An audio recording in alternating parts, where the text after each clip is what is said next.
Whoa. Okay, Whoa, first of all, we haven't indeed. posted a video in a while, Yeah. but Yeah. let's talk We've about been it. busy though. Let's just let's Let's start give the there. excuse. Yeah. We've been very busy. We've been very and, busy. Yeah. You know, this World Cup is a long time, but you know, we also have lives. But You we know still what I come mean? through for you guys again. We also have lives. Yeah. But let us talk about this. Who would have thought? I want to say this. I want to start here, right? If you're new to this channel, you know where we stand when it comes to Norway. Yes. And I think as the tournament progresses, I keep thinking about it because I'm like, okay, we knew Norway was a dark horse, or we're dark horses, however you're supposed to say it. We know who Haaland is. But we also know who Brazil is. Yes. And if you've watched any prediction that we've done on the channel, going back to the very first one, where we have Brazil winning. Yeah.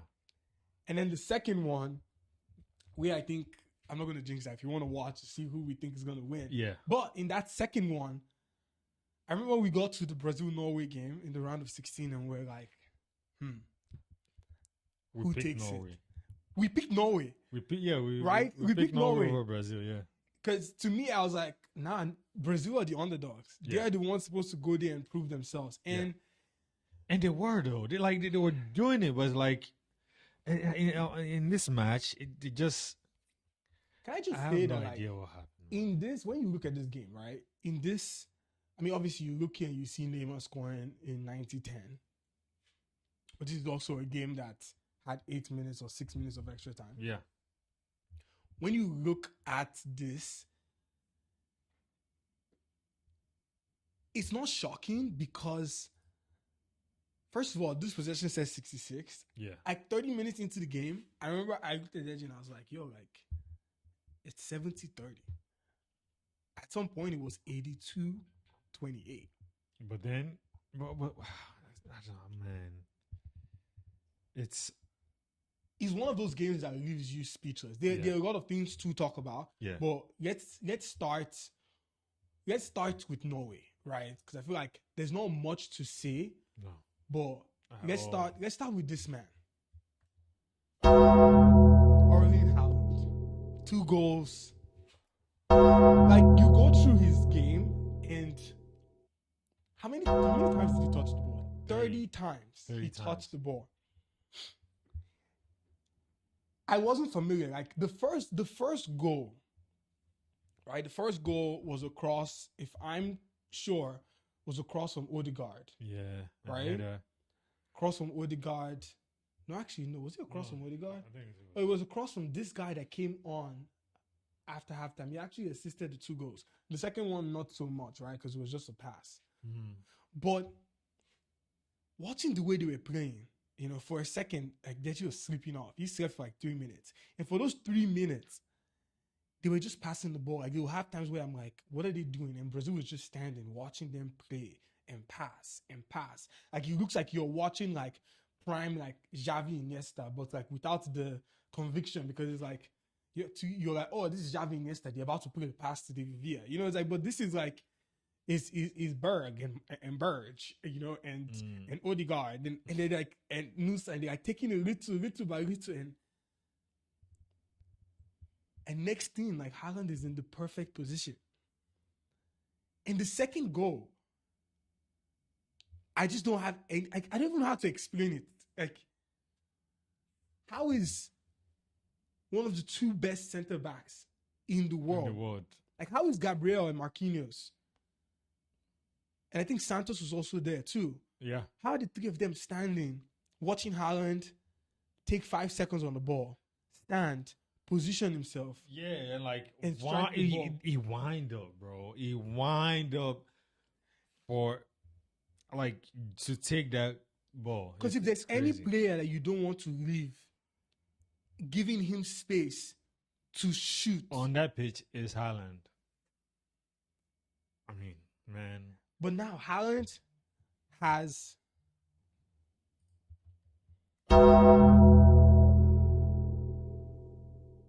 7 goals. That's tying with Messi. Messi And and Mbappe. Mbappe. And who knows? By the time this video goes live, England and Mexico play in an hour 30 minutes. We might see Harry Kane score 2 goals and meet them. But let's talk about it. What do you have to say? What are your thoughts on Erling Haaland? Again, I think everybody that's been watching us know where I stand when it comes to Erling Haaland. I'm not a City fan, but it will be nice to see him take Norway and win this World Cup. Right. And I've been saying that since. How do you guys feel about that? I feel like if you're a Norwegian person, Yes, or you're someone who's supporting Norway watching this, let us know in the comments. How does that make you feel that there's some faith in this team to win their first ever World Cup? Because we said it at the start when we started this channel that like I feel something different about this World Cup, and I hope we're not jinxing. And it's been since. I feel something different about this. I told him, I'm like, I can see Argentina winning it back to back. That'd be a really good story. I can see France winning it again, right? Like that France team going 2018. Yeah. You know, going to the final, losing to Messi, and then potentially losing to Messi again. But then there's another side of me. First of all, I don't see Portugal winning it. Waiting for that. This thing, I was not coming. I mean, for the clarification, Argentina is not winning it either. Fair. Anyway, can we just talk about Norway? What happens? I mean, if Norway makes it, Norway, we don't know who's going to win yet. Yeah. Right? I personally, I want to say Mexico is going to win the game against England. Like I want to open my mouth and be like, oh my God. But I think like this is one of those games where I just don't know. I want Mexico to win. I think Mexico can win. Their record says they can win. It says they can. And I trust this England team to play a bad game. Fair. To not play the best game. Fair. Right? Fair. But the thing that England always has, especially like this is a round of 16 game. This England team is too strong of a team to go out in a round of 16. I feel like England always has, because of the quality that they have, which is something that you cannot understate. They do have the quality. And because of the quality that they have a way of just like scaling through, right? It's like you have Bellingham who's going to, you know, potentially do something. Like look at the predicted lineup. Like Saka is starting today, right? Which is good. Gordon is there, give 2 assists like in the last game. You have a lot of opportunities. And that doesn't mean I'm counting this Mexican team out.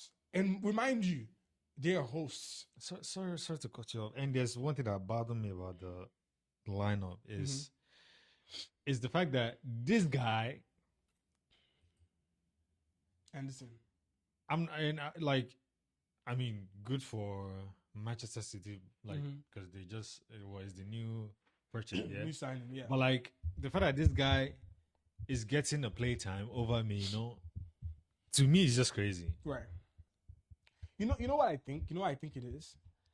I think when you look at Elliot Anderson, he gives you a certain stability that I feel like this England team has. But it's odd because when it comes to creation and progressing the ball forward, to me, him and Rice are the same player.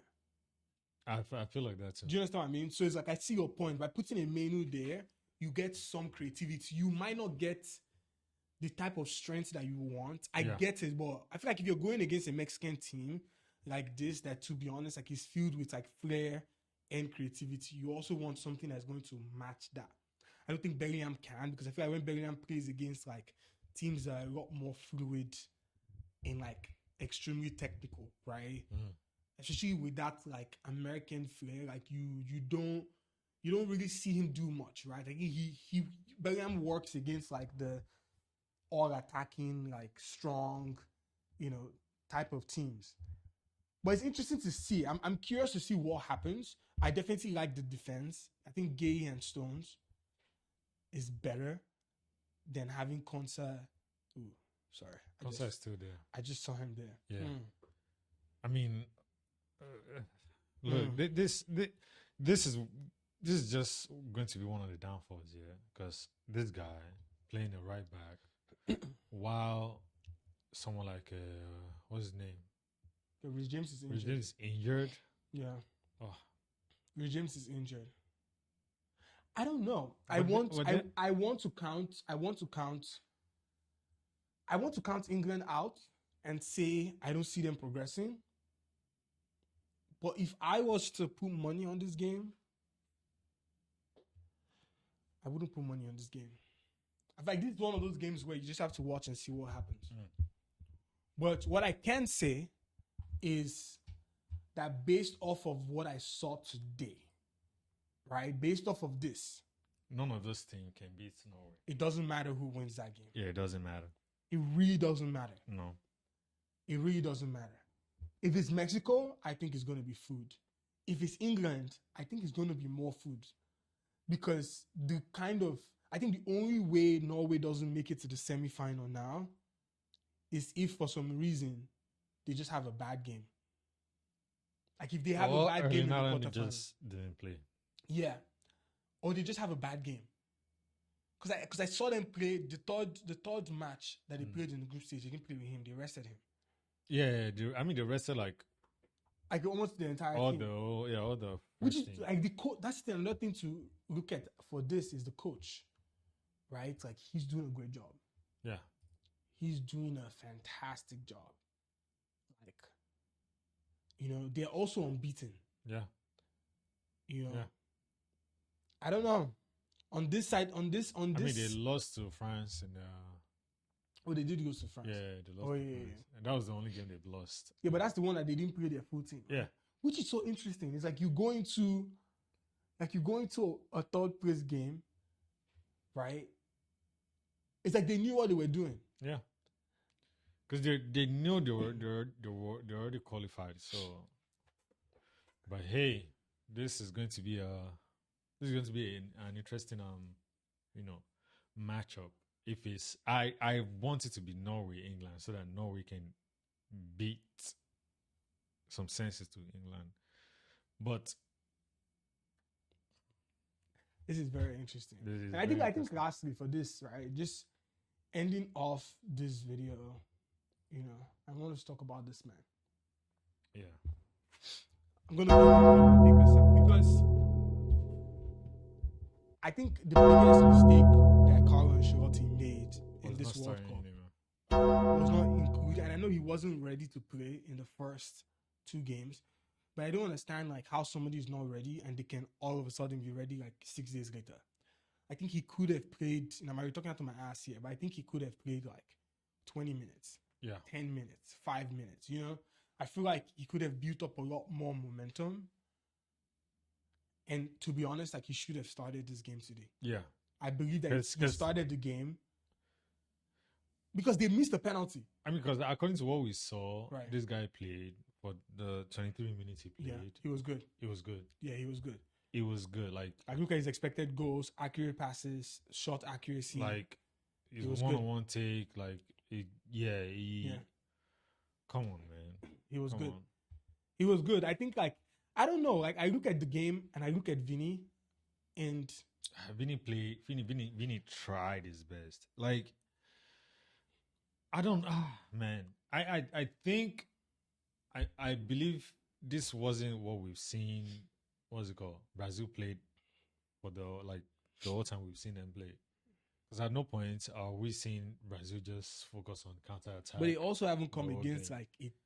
Like the best team that they came against was Morocco, and they didn't win that game. Yeah, they didn't win, but they drew that game. Yeah, but they played well. Yeah, but I'm sorry, but even this game, they were dominated, bro. Yeah, they were dominated because I just think the whole team in general, like the choice of Martinelli being in the middle. Like, first of all, why is Martinelli there? Yeah. And he took off Cunha, right? He took off Cunha to bring in Bobby. Yeah. He took off Ryan to bring in Danilo. right? Which makes no sense. You take off Bruno and you bring in Neymar. Fair. Right? Actually, no. He took off Bruno and brought on Edison. Yeah. And I get it because in that moment, they needed a lot more legs in the midfield. Right. But I think Hendrick should have played on the right. Cunha should have stayed. You know, because if you have Neymar and you have Cunha on the pitch and you have Vinny and you have Hendrick up front, there's more creativity and stuff. There's more creativity happening. You take off Martinelli and you have Anderson, or you take off Casemiro. You know, maybe even bring in Fabinho. That would have been better. Literally. You know, but I don't know. Man. I don't see Carlo taking this team to honestly, even the Copa America. Yeah. I don't see it. I think. No. Yeah, I don't know. This is where I'm going to leave you. Let us know your thoughts in the comments. Give this video a like, subscribe. We have some interesting videos that we're cooking in the back end that are going to be coming really soon. And we can't wait. Stay tuned. We can't wait. That. Can't wait. Man. Norway World Cup winners? Yeah. Question mark? Erling Haaland. Ballon d'Or. Fair. Yeah. Okay. GG.